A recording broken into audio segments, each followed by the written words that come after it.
আসসালামু আলাইকুম বন্ধুরা, কেমন আছেন সবাই? আশা করি সকলে ভালোই আছেন। আজকে আপনাদের মাঝে মাওয়া ইলিশের ভিডিও নিয়ে হাজির হলাম।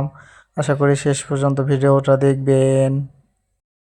ভোজন রসিক অথচ মাওয়া ইলিশের নাম শুনলে জিভে জল আসেনি এমন মানুষ খুঁজে পাওয়া দায়।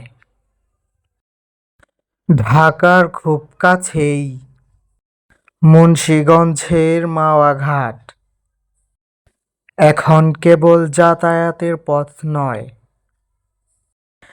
ভোজনবিলাসীদের জন্য এক নতুন স্থান হয়ে দাঁড়িয়েছে। শিমুলিয়া ঘাট বা নতুন মাওয়া মোড়ে পা রাখলেই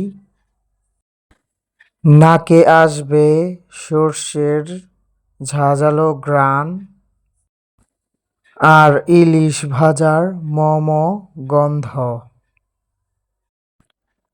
চারিদিকে সারি সারি হোটেল আর দোকানের সামনে সাজানো রূপালী ইলিশ।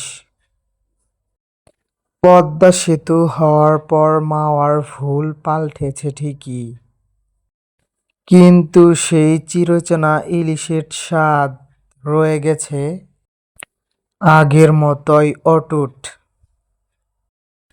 মাওয়া ঘাটে খাওয়ার আসল মজা হলো নিজের পছন্দের মাছটি বেছে নেওয়া।